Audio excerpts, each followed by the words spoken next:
મહારાષ્ટ્રમાં બીએમસીની ચૂંટણીમાં ભારતીય જનતા પાર્ટીની ભવ્ય જીત થઈ હતી, જેને લઈને ગુજરાતમાં પણ તેનો ભારે ઉત્સાહ જોવા મળ્યો હતો।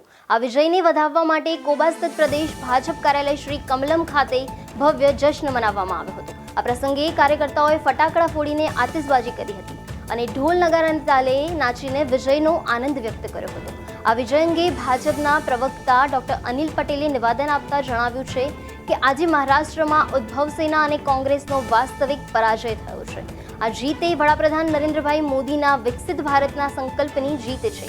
તેમણે વધુમાં વિશ્વાસ વ્યક્ત કર્યો છે કે આગામી સમયમાં ગુજરાતની સ્થાનિક સ્વરાજ્યની ચૂંટણીઓમાં પણ ભાજપ આવી જ રીતે વિજય પ્રાપ્ત કરશે। ડોક્ટર પટેલે ગુજરાત સરકારની કામગીરીના વખાણ કરતા જણાવ્યું હતું કે મુખ્યમંત્રી ભૂપેન્દ્રભાઈ પટેલ અને ગૃહ રાજ્યમંત્રી હર્ષ સંઘવીની સરકાર તેમજ ભાજપ સંગઠન સતત લોક કલ્યાણના કામો કરી રહ્યું છે। ભાજપ પ્રદેશ અધ્યક્ષ જગદીશ વિશ્વકર્માની કુશળ રણનીતિ મુજબ આગામી સ્થાનિક ચૂંટણીઓ જીતવાનો લક્ષ્યાંક છે। ભારતીય જનતા પાર્ટી એ 24 કલાક પ્રજાની વચ્ચે રહીને સેવા કરતી પાર્ટી છે અને ભાજપનો દરેક કાર્યકર રાજનીતિને એક તપસ્યા સમજીને પ્રજાહિતના કાર્યોમાં જોડાયેલો રહે છે। ગુજરાતમાં પણ સ્થાનિક સ્વરાજ્યની ચૂંટણીઓ આવી રહી છે, પરંતુ ભારતીય જનતા પાર્ટી અને એનો કાર્યકર્તા એ રાજનીતિને તપસ્યા સમજે છે। ભારતીય જનતા પાર્ટી હર હંમેશ 24/7 365 દિવસ પ્રજાની વચ્ચે રહેનાર પાર્ટી છે।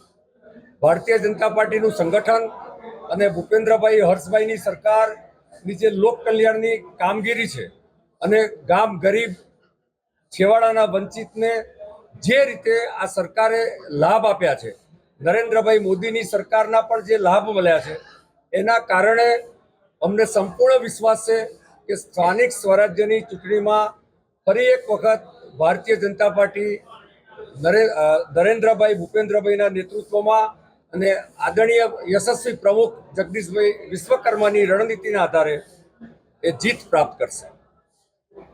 આજે મહારાષ્ટ્રમાં ખાસ કરીને બીએમસી અને અન્ય નગરપાલિકામાં મહાયુતિની પ્રચંડ જીત બદલ મહારાષ્ટ્રની જનતાને ખૂબ ખૂબ ધન્યવાદ। મહારાષ્ટ્રની આ બીએમસી અને અન્ય નગરપાલિકાની જીત એ સાચા અર્થમાં ડબલ એન્જિન સરકારની જીત છે। સાચા અર્થમાં નરેન્દ્રભાઈ મોદીનું નેતૃત્વ અને મહારાષ્ટ્રમાં દેવેન્દ્ર ફડણવીસના નેતૃત્વની જીત છે। સાચા અર્થમાં 2047ના નરેન્દ્રભાઈના સંકલ્પને મહારાષ્ટ્રની જનતાનું જબરજસ્ત સમર્થન છે। સાચા અર્થમાં એક પ્રકારની સરકારની સ્પષ્ટ નીતિ, સ્પષ્ટ દિશાની આ જીત છે અને કુલ મળીને જે ખાસ કરીને ઉદ્ધવ સેના અને કોંગ્રેસની જે નકારાત્મક રાજનીતિ હતી એની હાર છે। વાસ્તવમાં આ જીત એ વિકાસની રાજનીતિની સાથે સાથે જે સ્પષ્ટ અને દ્રઢ નિર્ણય નરેન્દ્રભાઈ અને દેવેન્દ્રભાઈની સરકારનો છે, એમને હું ભારતીય જનતા પાર્ટી ગુજરાત વતી ખૂબ ખૂબ અભિનંદન આપું। Thank you.